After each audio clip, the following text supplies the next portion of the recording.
Hello, everyone. Welcome back to Momming with Elroy. I hope you had a blessed week and I hope you've enjoyed motherhood as much as you can in the past week as well.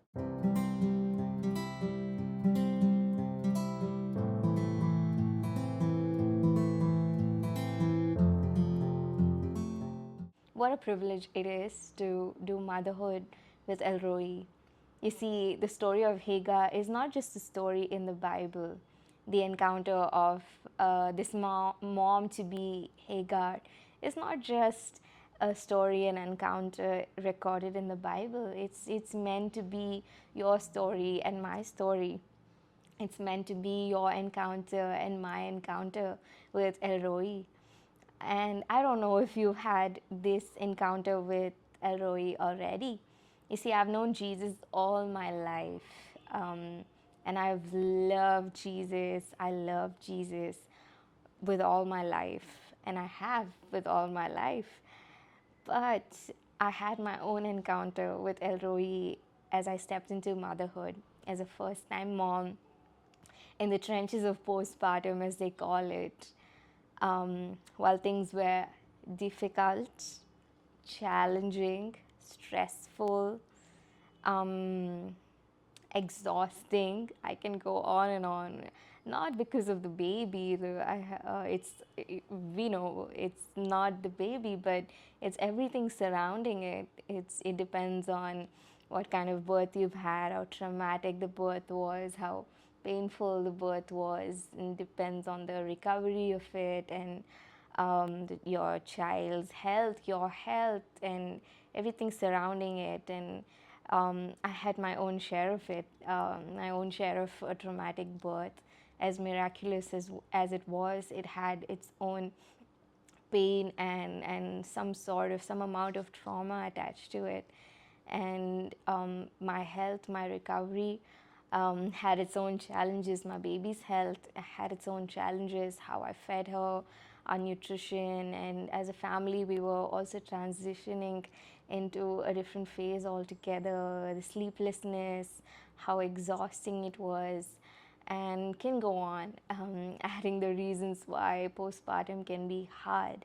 And to add to it all, I was also going through a health issue that was taking quite the toll on me.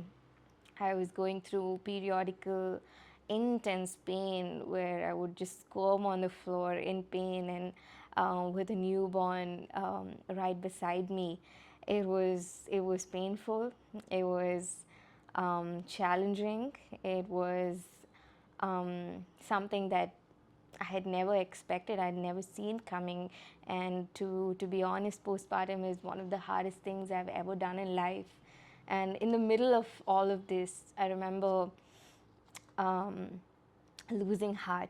I remember having one of my lowest days, one of my lowest nights where I was so overwhelmed. I was just grieving my former self and some amount of normalcy in life. I was just yearning for normalcy. I was yearning for better days.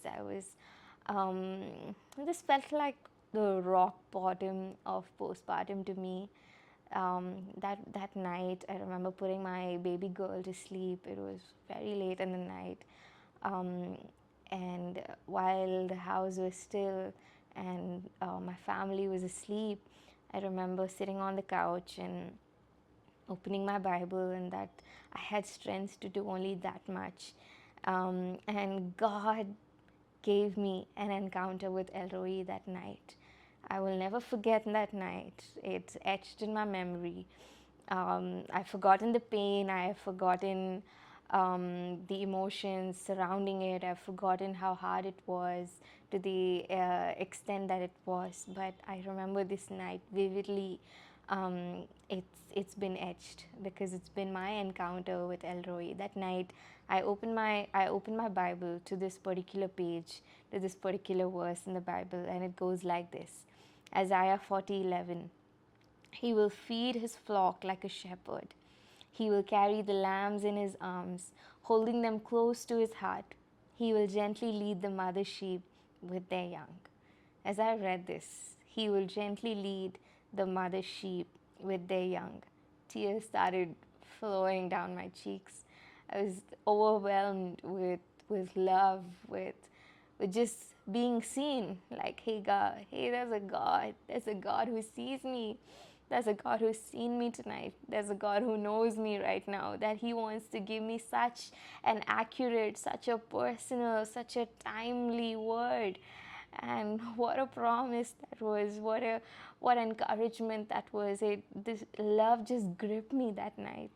Elroy just took his reins up in my heart that night, and it just changed the posture of my heart upside down that night.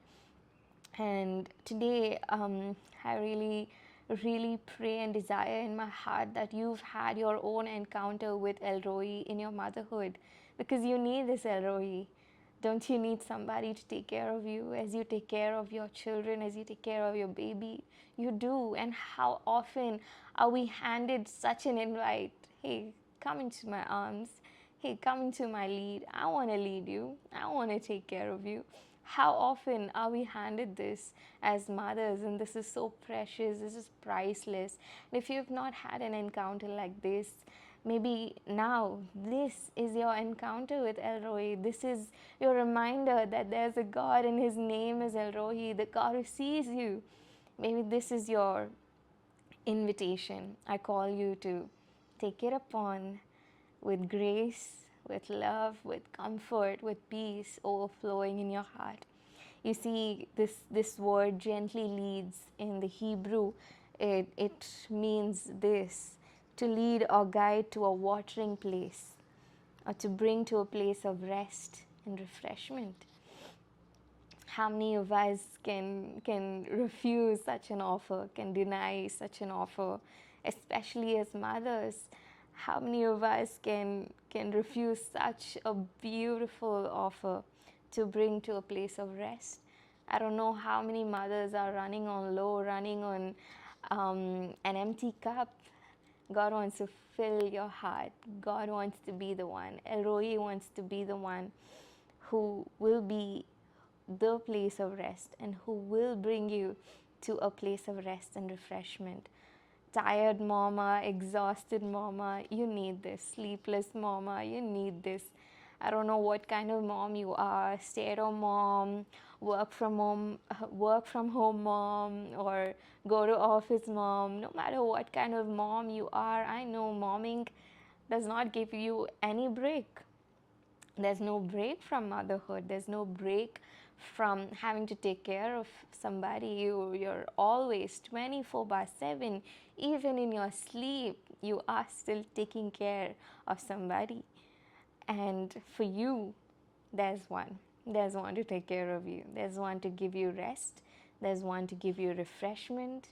It doesn't matter how your schedules remain the same. It doesn't matter how your sleep cycle remains the same. It doesn't matter how your nutrition remains the same. But there's a God in the middle of it all, in the midst of it, despite it all.